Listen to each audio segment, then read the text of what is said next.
Bonjour chers élèves, la science d'aujourd'hui s'inscrit dans le cadre des sciences de révision destinées aux élèves de deuxième année baccalauréat en relation avec le programme, à savoir l'unité de la production de la matière organique et fluide d'énergie étudiée en première année baccalauréat. Le rappel de cours.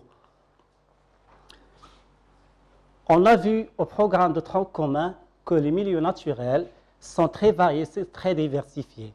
Chaque milieu naturel est constitué par une composante abiotique ou biotope formée essentiellement par des éléments non vivants, eau, sol et air. Une composante biotique ou biocénole formée par des êtres vivants, à savoir les végétaux et les animaux. Ces deux composantes sont en relation permanente, interaction permanente pour former ce qu'on appelle écosystème. Au sein de ce écosystème, plusieurs relations s'établissent. Parmi ces relations-là, les relations alimentaires, comme vous observez, on a une chaîne alimentaire formée par trois éléments, trois maillons. On a une plante verte, un herbivore, un carnivore. La place de plante verte occupe une place du producteur, alors que l'herbivore et les carnivores sont des consommateurs. Au sein de cette chaîne alimentaire, il y a un transfert de la matière et un flux d'énergie. Les plantes vertes, ou bien les producteurs, sont considérés comme des autotrophes car ils sont capables de synthétiser leur matière organique à partir de la matière minérale. Alors que les hétérotrophes, ou bien les consommateurs, sont considérés comme des hétérotrophes car ils transforment la matière organique végétale en matière organique animale. Pour ce faire, les plantes vertes, on a dit que les plantes vertes sont capables de synthétiser la matière organique en présence de la lumière, l'énergie lumineuse, à partir de matières minérales, à savoir l'eau, sels minéraux, dioxyde de carbone, en libérant dioxygène. Ce phénomène est nommé photosynthèse. Comment donc les plantes chlorophylliennes synthétisent-ils leur matière organique? Le processus de la photosynthèse a lieu au niveau des organismes cellulaires très spécialisés qu'on nomme chloroplastes. Vous observez ici le chloroplastes. Chaque chloroplaste est constitué par une membrane externe et une membrane interne. Les deux membranes se replient sur elles-mêmes pour former des thylakoïdes. Chaque thylakoïde se ressemble à un sac aplati au sein duquel il y a un espace intrathylakoïdien. L'ensemble des thylakoïdes forment ce qu'on appelle granum ou grana. Ces granas baignent dans le stroma. Donc, ce qu'il faut retenir ici, c'est que les chloroplastes sont le siège de la photosynthèse. Avant de traiter les mécanismes et les processus de la photosynthèse, il est important de faire un rappel sur les réactions d'oxydoréduction. C'est quoi une réaction d'oxydoréduction? Une réaction d'oxydation, c'est une perte d'électrons. Un élément chimique à l'état réduit va perdre des électrons pour se retrouver à l'état oxydé. Exemple, le fer qui va perdre des électrons pour devenir Fe2+. Alors, la réduction, c'est le contraire de l'oxydation. C'est un gain des électrons. On a l'élément B+, qui va capter des électrons pour devenir un élément B. Exemple, Ce2+, qui va se capter 2 électrons pour devenir CE. Les réactions d'oxydoréduction, on ne peut pas les dissocier. On parle toujours d'oxydation et le couplet de réduction, parce qu'au niveau de l'oxydation, il y a un donneur d'électrons, alors qu'au niveau de réduction, il y a un receveur ou bien un accepteur d'électrons. Donc, on a un couplage entre oxydation et réduction. Par exemple, le fer, un exemple ici, le fer avec Ce2+, donne Fe2+, plus U. Ce qu'il faut retenir pour les réactions d'oxydoréduction, que ces réactions font intervenir des transferts d'électrons d'un composé à un autre selon le potentiel redox de chaque couple. Le couple ayant le potentiel redox élevé apte à se réduire en captant des électrons. Ici, l'exemple ici, c'est le couple Ce2+, Cu a un potentiel redox plus élevé que celui de Fe2+. La deuxième notion qui est très importante que vous allez retrouver prochainement, c'est l'ATP. C'est quoi l'ATP? L'ATP, c'est l'adénosine triphosphate. C'est une molécule énergétique. C'est la monnaie énergétique universelle utilisée par les cellules. Cette molécule a une structure comme celle-là. Elle est formée par 3 éléments. Une base azotée qui est l'adénine, un sucre, un pentose qui est le ribose et 3 groupements phosphatés. Lorsqu'on a un seul groupement phosphaté, on part de l'AMP. Lorsqu'on a 2 groupements phosphatés, on part de l'ADP. Lorsqu'on a 3 groupements, on part de l'ATP. Les liaisons entre les groupements phosphatés sont très énergétiques. Donc, pour former cette structure, la synthèse de l'ATP nécessite la présence de l'ADP, de phosphore inorganique, de l'énergie, une enzyme ATP synthase pour la production de cette réaction s'appelle la phosphorylation. Donc, les phases de la photosynthèse. La photosynthèse se déroule en 2 phases. La phase claire ou phase photochimique, phase sombre ou non photochimique, phase non photochimique. Lors de la phase claire, il y a conversion de l'énergie lumineuse en énergie chimique qui est l'ATP. Alors que pendant la phase sombre, il y a production de la matière organique. Le déroulement de la photosynthèse. La photosynthèse se déroule en 2 étapes, ou bien en 2 phases. La phase claire, ou bien phase photochimique, il se déroule au niveau du thylakoïde en présence de la lumière photon avec des réactions chimiques. La membrane du thylakoïde, on a ici l'ultrastructure, on a la membrane du thylakoïde, l'espace intrathylakoïdal et le stroma. La membrane du thylakoïde possède des pigments photosynthétiques regroupés en photosystèmes. On a 2 types de photosystèmes, PS2, photosystème 2 et photosystème 1. On a une chaîne de transport d'électrons et on a des sphères pédonculées. Pour ça, du point de vue structure. Du point de vue fonction, en présence de la lumière, les pigments photosynthétiques de PS2 captent et absorbent la lumière sous forme de photons. Cette absorption de photons va déclencher une suite de réactions chimiques qui vont catalyser ou bien vont activer une enzyme qui va scinder la molécule H2O en libérant du oxygène, des protons et des électrons. Les électrons libérés vont être captés par le PS2 et vont être transférés par le chaîne de transfert vers un accepteur qui est le NADP+, nicotinamide, adénine, dinucléotide, phosphate, qui se trouve au niveau du stroma. Il va se lier à des protons et les électrons captés devient de NADPH, H+. Lors du passage des électrons du donneur initial qui est H2O vers l'accepteur final qui est NADP+, il y a pompage de H+, du stroma vers l'espace intrathylakoïdal.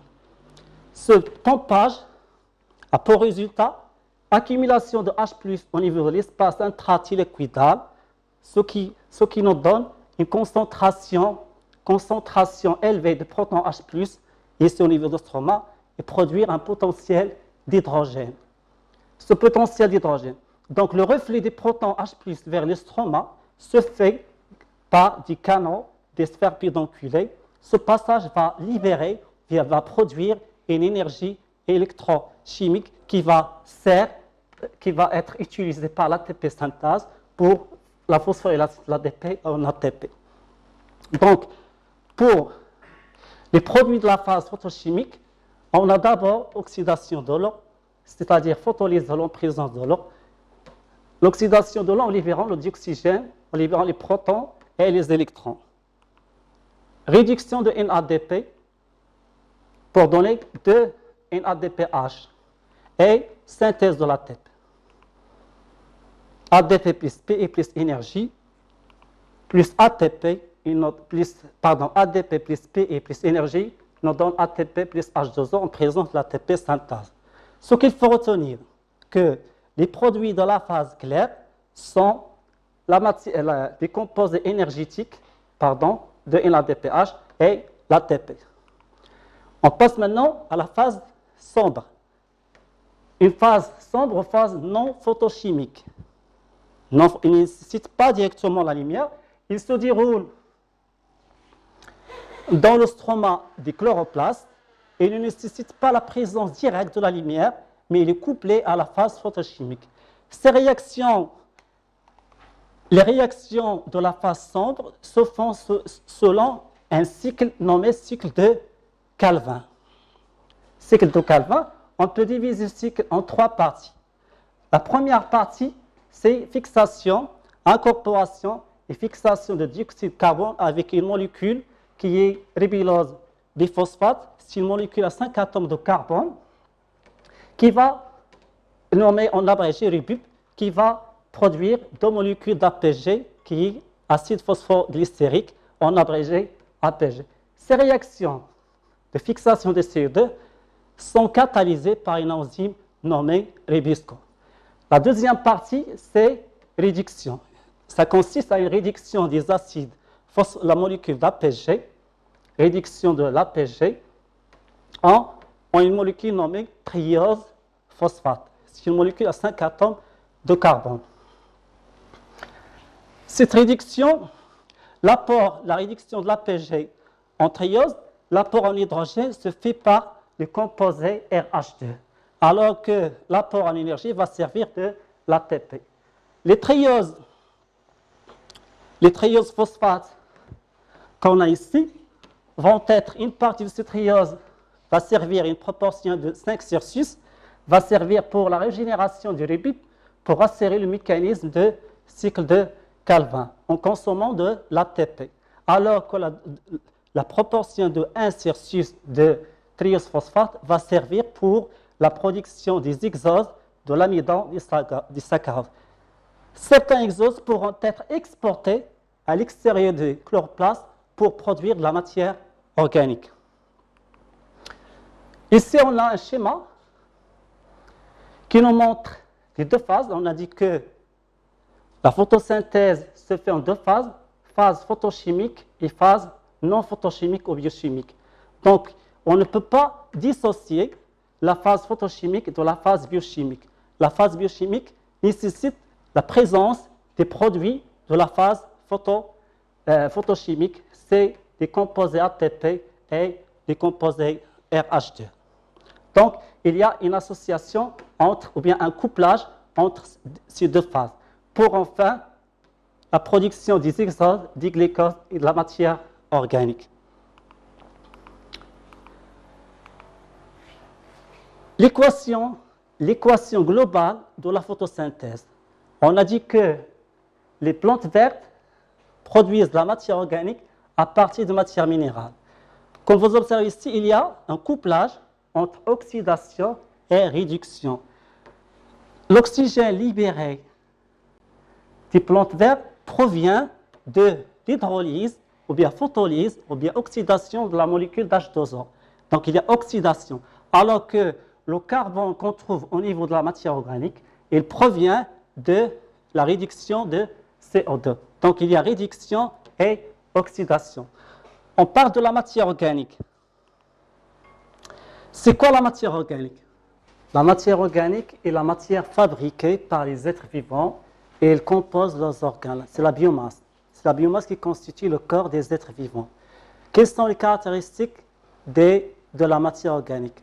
D'abord, la matière organique, elle est combustible. Qu'on peut brûler dans la matière organique pour obtenir de matière minérale. La matière organique composée principalement de 3 éléments, de carbone, d'hydrogène, d'oxygène, auxquels s'ajoutent d'azote, du phosphore et du soufre. La matière organique est formée de squelettes carbonés. On peut le nommer également matière carbone. La matière organique emmagasine de l'énergie chimique. On peut classer la matière organique en 3 grandes familles, à savoir les glucides, les protéines et les lipides. On peut noter ici que les acides nucléiques, que vous aurez l'occasion de le voir, l'ADN et l'ARN, ainsi que les vitamines, sont des composés organiques.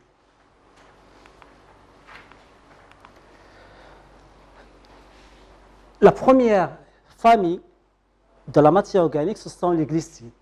Les glucides, ou bien sucre, ce sont des composés organiques contenant un groupe carbonyle et au moins 2 groupes hydroxyles, formés principalement par le carbone, l'hydrogène et l'oxygène. Les glucides, on peut les classer en 3 classes. D'abord, les oses, ce sont du sucre simple, non hydrolysable, de formule chimique générale, CN, on a la molécule ici, CN, H2N, ON. On a dit que ce sont du sucre simple, non hydrolysable. Ensuite, à titre d'exemple, les trioses. Les trioses, ce sont du sucre à 3 atomes tri, c'est-à-dire 3 atomes de carbone. Trioses, ils ont une formule chimique de C3H6O3. Exemple, glycéraldéhyde. On a les pentoses. À titre d'exemple, les pentoses, parce qu'il y a les sucres à 4 atomes de carbone. On a ici les sucres à 5 atomes de carbone, comme les pentoses. Dans la formule chimique, c'est C5H10O5, comme le ribose. On a les hexoses. Ce sont du sucre à 6 atomes de carbone. La formule générale, c'est C6H12O6. Le glucose, c'est la formule chimique générale du glucose.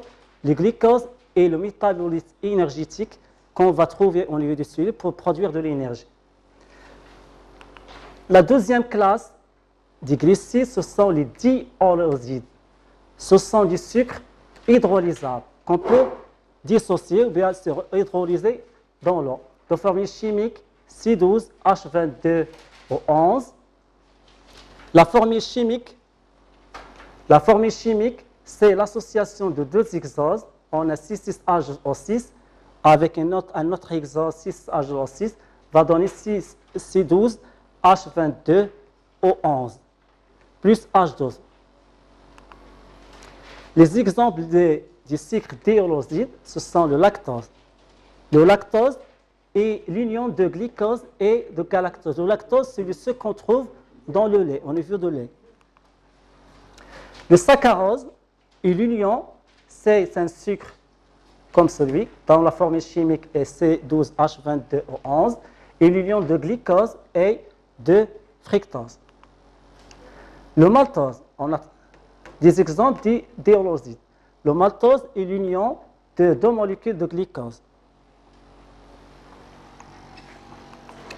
La troisième classe des glucides, ce sont les polyholosides.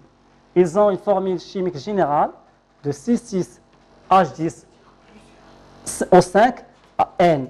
Donc, poly, c'est-à-dire plusieurs oses. C'est un polymère d'ose. Ils sont formés par l'association de plusieurs oses, comme les hexoses. On cite par exemple l'amidon, c'est la molécule de réserve du sucre au niveau des cellules des plantes, alors que le glycogène est une molécule de stock du sucre au niveau des cellules animales. L'hydrolyse de l'amidon par l'eau donne des hexoses comme les glucoses. L'hydrolyse de la glycogène donne également des hexoses comme les... On a vu ça au niveau de la glycémie, la régulation de la glycémie. Il faut noter que, il est important de noter ça, que le glucose, le galactose et le fructose, ce sont des hexoses. Ils ont la même formule chimique. Ils ont 6 atomes de carbone. Mais ils ont la formule chimique cyclique différente. Le ribose et le disoxyribose, ce sont du sucre à 5 atomes de carbone. Mais la différence, disoxy, on a élimination d'un oxygène, d'un atome d'oxygène au niveau de carbone 2. Le ribose, c'est un sucre important. On a vu qu'il est constituant de l'ATP et constituant de l'ARN, alors que le désoxyribose, il intervient dans la structure de l'ADN. Vous aurez l'occasion, cette année, de voir ces sucres-là. La deuxième classe de la matière organique, ou bien la deuxième famille, ce sont les protides. Les protides sont des composés organiques formés, en plus du carbone, d'hydrogène, d'oxygène, de l'azote, auxquels s'ajoutent du phosphore et du soufre. Les protides sont composés de molécules nommées acides aminés. Les acides aminés, dans la nature, ils sont au nombre de 20 acides aminés. On a 20 acides aminés. On a l'exemple de l'alanine, leucine, valine, et il y a d'autres exemples. La formule générale d'un acide aminé est celle-là. Chaque acide aminé est formé par un groupement amine, un groupement amine qui est NH2, d'un groupement acide qui est COH, d'un radical. Les acides aminés ont la même formule chimique, mais ils se diffèrent par le radical R, portion R. On a ici un acide aminé avec le radical, la fonction amine, la fonction acide, le radical R1. On a notre acide aminé qui a la même fonction amine, fonction acide, et un autre radical R2. L'association, bien l'union de deux acides aminés par dilyson peptidique avec libération de H2O forme ce qu'on appelle un dipeptide, c'est-à-dire deux acides aminés. L'association de plusieurs acides aminés, il donne, par dilyson peptidique, il donne des polypeptides. Ces polypeptides font former des protéines. La troisième famille de la matière organique, ce sont les lipides. Les lipides quantilipides sont des composés organiques formés de carbone, d'hydrogène et d'oxygène, auxquels s'ajoutent parfois, selon les cas, de l'azote et le phosphore. Les lipides constituent la matière grasse des êtres vivants. Ce sont des molécules hydrophobes qui n'aiment pas l'eau, qui peuvent être simples ou complexes. On a les lipides simples. Ce sont des composés ternaires formés par 3 éléments chimiques, c'est le carbone, l'hydrogène et l'oxygène. Par exemple, on a un acide gras de forme radicale R et la fonction carboxyle, un alcool. L'union va donner un acide gras et sert d'acide gras. Pour les triglycérides, c'est l'union, bien l'association d'un glycérol et 3 acides gras pour donner triglycérides. Les triglycérides, ce sont les lipides ou bien les composés qui constituent l'essentiel des lipides. Les lipides complexes, la différence entre lipides simples et lipides complexes.